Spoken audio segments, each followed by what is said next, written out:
Proper ആയിട്ടുള്ള network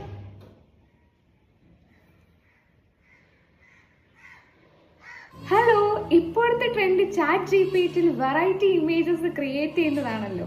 അതിൽ images create ചെയ്യാത്തവർ വളരെ കുറവായിരിക്കും. ചാറ്റ് ജിപിടി നമ്മൾ യൂസ് ചെയ്യുമ്പോൾ നിങ്ങൾക്ക് എങ്ങനെയാണെന്ന് എനിക്കറിയില്ല, കൃത്യമായിട്ട് നമ്പർ എനിക്കറിയില്ല. കുറെ ഇമേജ് നമ്മൾ ചെയ്ത് കഴിയുമ്പോഴേക്കും ടൈം ലിമിറ്റ് കാണിക്കും. പിറ്റേ ദിവസം ഇത്ര മണിക്ക് നിങ്ങൾക്ക് അടുത്ത ഇമേജ് ക്രിയേറ്റ് ചെയ്യാൻ പറ്റുള്ളൂ എന്നിങ്ങനെ നോട്ടിഫിക്കേഷൻ വരും. അതുപോലെ നമ്മളൊരു ഇമേജ് ക്രിയേറ്റ് ചെയ്യാൻ വേണ്ടിയിട്ട് ഇങ്ങനെ കൊടുക്കുമ്പോൾ ഒരു 5-6 മിനിറ്റ് കഴിഞ്ഞിട്ടായിരിക്കും നമുക്ക് ആ ഇമേജ് ജനറേറ്റ് ചെയ്ത് കിട്ടുന്നത്. അപ്പോൾ അത്രയും സമയം നമ്മൾ ആ ഇമേജിന് വേണ്ടിയിട്ട് വെയിറ്റ് ചെയ്യണം. ചിലരൊക്കെ എനിക്ക് മെസ്സേജ് ഇട്ട് പറഞ്ഞിട്ടുണ്ടായിരുന്നു അവർക്ക് അതിൽ ചെയ്യാൻ പറ്റുന്നില്ല, പ്രോസസിങ് കാണിച്ചുകൊണ്ടിരിക്കുന്നു, ഇമേജ് ക്രിയേറ്റ് ആയിട്ട് വരുന്നില്ല എന്ന്. പിന്നെ നമുക്ക് പ്രോപ്പർ ആയിട്ടുള്ള നെറ്റ്വർക്ക് ഇല്ല എങ്കിലും കുറച്ച് ടൈം എടുത്തായിരിക്കും ആ ഇമേജ് ജനറേറ്റ് ആയി വരുന്നത്. ഞാൻ പറയാൻ വന്നത് വേറൊന്നുമല്ല, നമുക്ക് എല്ലാവർക്കും വാട്സപ്പ് ഉണ്ടല്ലേ, അപ്പൊ അതിൽ കുറച്ച് ദിവസം മുന്നേ വന്ന ഒരു അപ്ഡേഷൻ ആണ് മെറ്റ ആയിട്ട് നമുക്ക് ചാറ്റ് ചെയ്യാൻ പറ്റും. ഗൂഗിളിന് പകരം നമുക്ക് മെറ്റ വാട്സപ്പിലൂടെ യൂസ് ചെയ്യാം. അത് നിങ്ങൾക്ക് എല്ലാവർക്കും അറിയായിരിക്കും. അപ്പൊ അതുപോലെ തന്നെ നമ്മളിപ്പോ ചാറ്റ് ജിപിടിയിൽ ജനറേറ്റ് ചെയ്തുകൊണ്ടിരിക്കുന്ന ഇമേജസും വാട്സപ്പിലെ മെറ്റ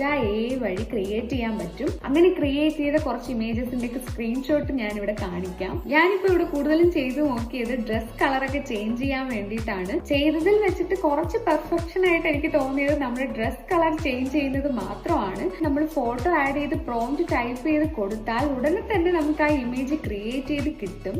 ഈ ഒരു ഇമേജ് ഞാൻ കൊടുത്തിട്ട് കേരള ട്രഡീഷണൽ ലുക്കിലോട്ട് ഇതിനെ കൺവേർട്ട് ചെയ്യാൻ വേണ്ടിയിട്ട് പറഞ്ഞിട്ടുണ്ടായിരുന്നു. അപ്പൊ വന്ന ഇമേജ് ഇതാണ്. ഇനി എനിക്ക് മാത്രമാണ് ഇങ്ങനെ വന്നത് എന്ന് എനിക്കറിയില്ല. ചിലവർക്ക് ശരിയാവും, ചിലവർക്ക് ശരിയാവില്ല, അങ്ങനെയാണല്ലോ. മെറ്റ വഴി ഇമേജസ് ഇങ്ങനെ ജനറേറ്റ് ചെയ്യാൻ പറ്റുമെന്ന് ചിലപ്പോൾ നിങ്ങൾക്ക് അറിയാവുന്നതായിരിക്കും. അറിയാത്തവർക്ക് വേണ്ടിയാണ് ഞാനിത് പറഞ്ഞത്. എനിക്ക് ശരിയായില്ല, ചിലപ്പോൾ നിങ്ങൾക്ക് ശരിയായാലോ. അപ്പൊ നിങ്ങൾക്കും ട്രൈ ചെയ്ത് നോക്കാം. രണ്ടും കമ്പയർ ചെയ്ത് നോക്കുമ്പോൾ എനിക്ക് ചാറ്റ് ജിപിടി തന്നെയാണ് നല്ലതായിട്ട് തോന്നിയത്. അപ്പൊ നിങ്ങൾ ചെയ്ത് നോക്കിയിട്ട് നിങ്ങളുടെ എക്സ്പീരിയൻസ് ഷെയർ ചെയ്യണം, കമന്റിലൂടെ അറിയിക്കുക. മറ്റൊരു വീഡിയോയിൽ കാണുന്നതായിരിക്കും. By dears.